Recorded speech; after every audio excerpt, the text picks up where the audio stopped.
Hey guys, it's Lauren from the Express Lane, and today we have a very special guest with us. This is Linnea. She is one of our employment specialists at our St. Croix Falls office. Thanks so much for being here. Yeah, thank you for having me. I am excited to share some of my knowledge with you. Awesome. So, as an employment specialist, can you share a little bit with all of us about how long you've been with Express, what your job duties are, what a day looks like for you, that kind of thing? Sure. So I've been with Express since August of 2020.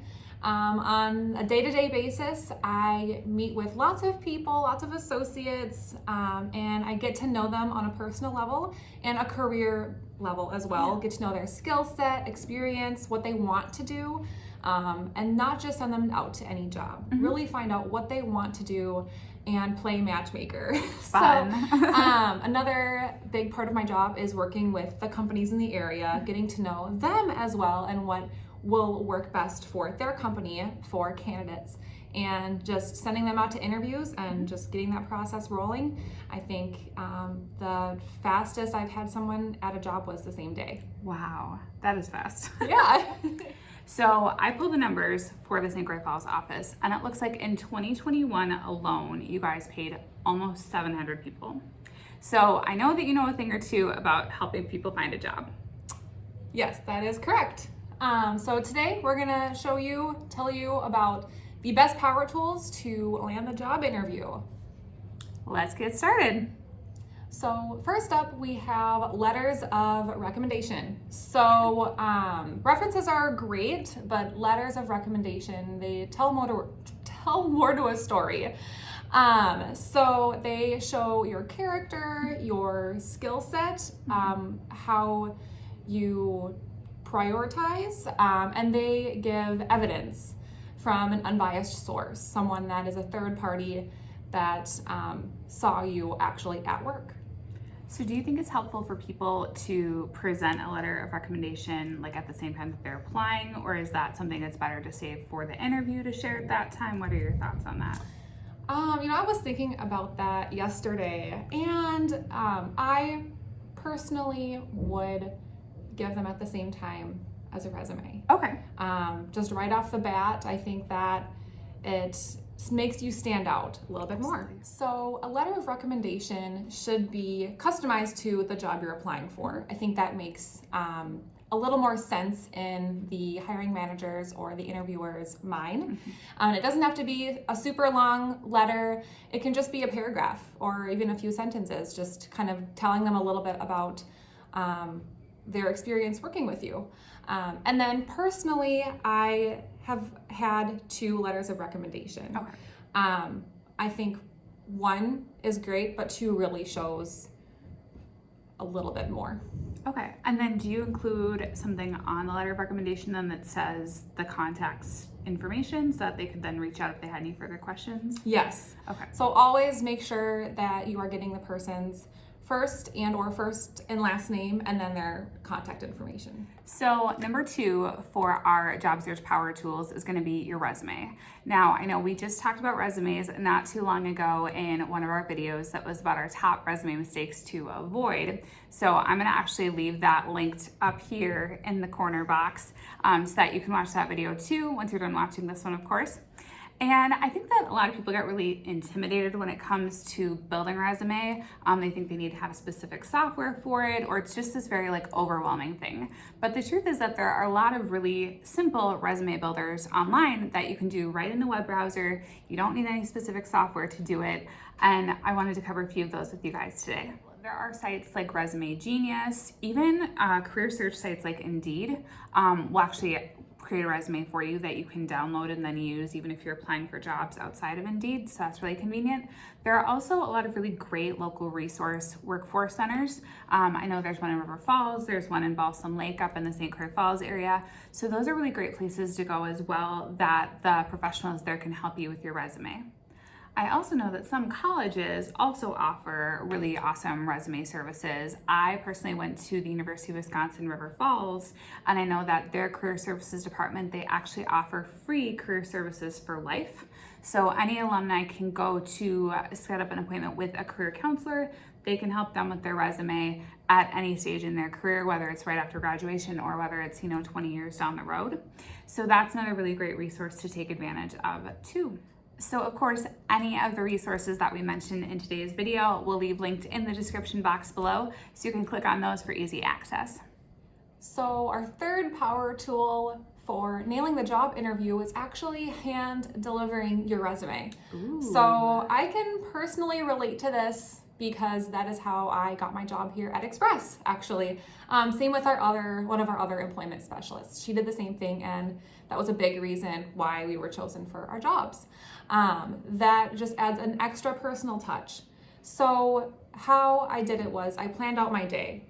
I made sure that I could apply to the job online and be ready to walk in right after and hand deliver my resume. And when I was getting ready for walking my resume in, I actually dressed up like I was going to an interview, really making that great first impression. Actually, it takes about 7 seconds for someone to know if you've made a good first impression or a great one, or maybe not so much. So, and then what I put in my resume in was a portfolio. I actually just spent a couple dollars at the store just to have something a little nicer with a protective cover over it. And then I also put in like any projects I had and my letters of recommendations. I love that you shared that with us today, because I have never done that before. I wouldn't have even thought to do something like that, and I can only imagine what a great impression it did have, obviously, if you got the job. But I also love the portfolio thing too, because you're not exactly setting the right impression if you walk in with like a folded or like a crumpled resume or like crumpled letters of references.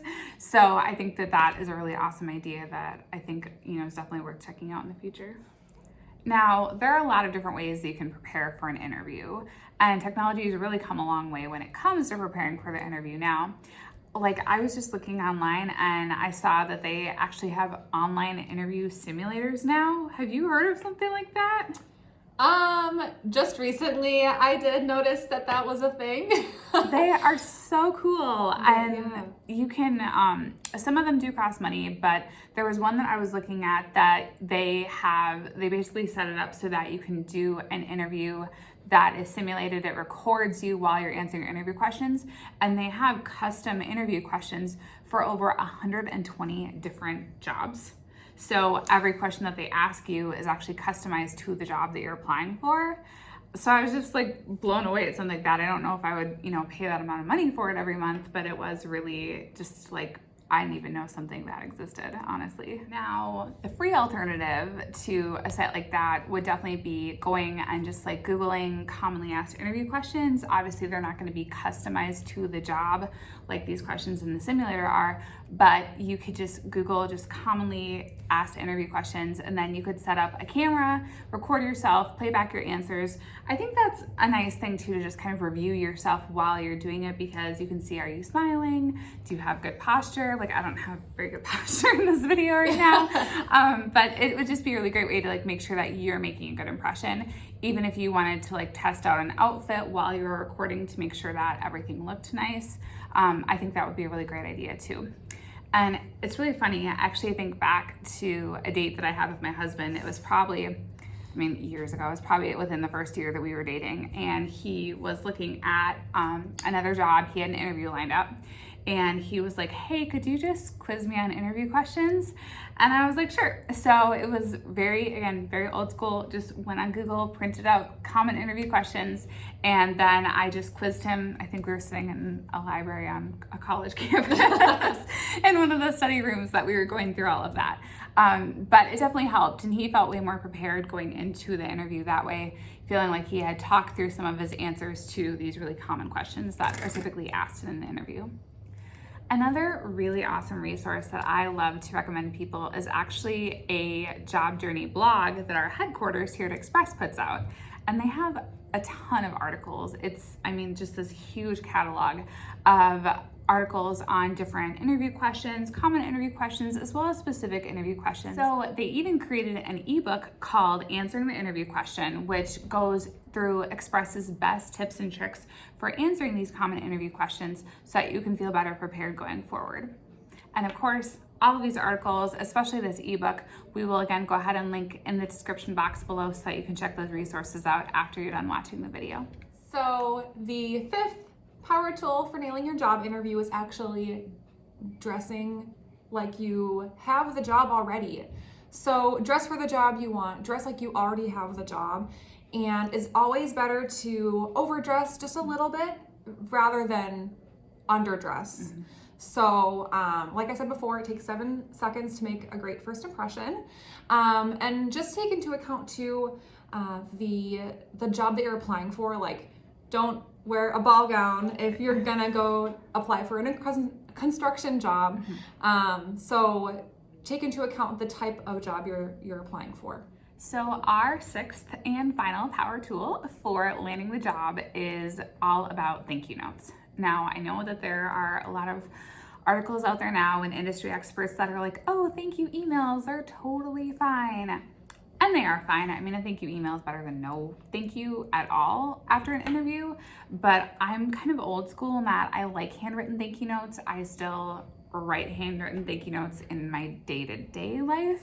So I think that having a handwritten thank you note after an interview really sets you apart from other people. And similar, to what you mentioned with hand delivering the resume, I feel like having a handwritten thank you note has also set me apart from other applicants and helped me secure the job in my previous job search as well. So when it comes to handwritten thank you notes, I think the biggest thing to pay attention to is just being prompt. The job search moves so quickly these days that a lot of times you don't really have 3 days, just like wait for something to get delivered in the mail. So one of the things to think about is really just how much time do you have? Do you know if they're interviewing a lot of other candidates that you want to get a thank you note to them very quickly? Do you have a couple days? What does that timeline actually look like? And that will determine the best way to approach a handwritten thank you note. So one of the things that I've actually done is I have brought my thank you note with me to the interview, and I've just left it sitting in the car. And then I will go in, do my interview, and as soon as the interview is done, once I get back into my car, I will write out my thank you note while I'm still sitting in the parking lot. Probably looks a little silly, but I just wanted to make sure that I captured everything that was fresh. If somebody told a joke or someone made a comment, I could quickly make a remark about that in the thank you note. And then two, you can either then drive straight to the post office and mail that thank you note. Or if, again, you don't think you have enough time for it to actually go into the mail, what you can do is you can then walk the thank you note back inside, give it to the individual that's sitting at the front desk, and they can make sure that it gets to your interviewer as well. And then a couple things to always keep in mind when it comes to doing handwritten thank you notes or any thank you notes, even if you go with the thank you email route, is to make sure that you are actually listing all of the people that were present in your interview, list them out by name, because then they feel special and they know that you took the time to remember them and write their name down. It's also a good idea to restate your qualifications as well as just restate your interest in the position too, so that they know why you are different from the other candidates that are applying for the job. Now, that is one heck of a power toolbox to have of all of these really great tips to land your job. So one of the things that I love too is that all of us have used these tips at some point in our career, at some point in a job search that we've had over the years. So we're definitely speaking from experience on how these items have helped us land the job. And I wanted to kind of wrap up the video by just asking, if you had to pick just one item on this list that you feel like really helped with your job search, that you think that if you only took one thing away from the video, which power tool would you choose? That is a toughie. I'm not sure. I think I know what I want to go with. I'm leaning towards hand delivering, whether it is the resume, but also I'm gonna kind of cheat and say the hand delivering of the note too afterwards. Just making that personal touch and going that extra little mile. Mile isn't a little bit, but just showing that extra little bit of interest in the job and really making that great impression by seeing them in person. Yeah, I mean, really, like, seeing them in person is one more way to, like, connect, like, your face with the job, to, like, let them envision you being in the job, envision you being in the lobby at the company. I think that they can see that you feel comfortable in the area. Right. What about you? What do you think? Oh gosh. Okay. For me, it is hard for sure. For me, it would be the dress to impress would have to be my favorite. I am one of those people where actually a lot of times I remember people, I don't necessarily remember their name, but I'll remember what they were wearing. Like if somebody had like this really great like tweed skirt on, or they had a really fun pair of glasses, I'll remember that about the person before I remember what their name is. I don't know if that's necessarily a good trait or a bad trait to have. But for me, dressing to impress, I feel like I'm at my most confident when I'm dressed up. And so I do really feel that if I'm dressed up for an interview, I'm answering even the interview questions more confidently. And it's really funny. I can actually remember what I wore to my Express interview, which was 4 years ago, which is crazy to think back that far. But it was such an interesting circumstance. So there was a snowstorm coming in overnight, and so I actually ended up staying at my parents' house in Minnesota the night before my job interview at Express. And I was like, oh goodness, I had nothing to wear. Like I had the clothes I'd worn to my work that day, but I didn't feel like they were elevated enough for an interview the way that I wanted it to be. So I was texting my sister and I was like, I have nothing to wear to this interview tomorrow. And she was like, let's go to the store. So I said, okay. So we actually went to a secondhand store that we love to go to in town. And I found a great dress. I found a really fun pair of ballet flats. And then I paired that with a cardigan that I had with me. So I really did feel confident in what I put on. Obviously, spoiler alert, I got the job because I'm still here today. But I did feel confident in that outfit, and it didn't cost a lot of money. So I think a lot of people think that, oh, I need to have this expensive suit to go interview, or I need to buy a very expensive dress or things like that. And it's like you can definitely have a really nice professional interview outfit on a budget. And I think one of the things too that really sets people apart for an interview are those accessories, those little extra details, such as like a really nice leather portfolio or just like a cloth portfolio, kind of like Linnea was talking about earlier, that you can bring it in. It has your interview, it has your resume, it has your letters of recommendation or your references. And I love that ours also too, they have like a notepad in them, so that you can write down anything that comes to mind during the interview. I just think that when you're holding it up or when you're carrying it in your hand too, it looks very professional, you know? So it's kind of that extra touch that I feel like you said, if you do only have 7 seconds to make an impression, why not put that extra effort into what you're wearing and how you're presenting yourself to really sell yourself to the company that you're applying for? Well, that wraps up another video. Drop us a comment down below and tell us what power tools, which of the 6 or any others, any more that you can think of, that you will use to land your next job.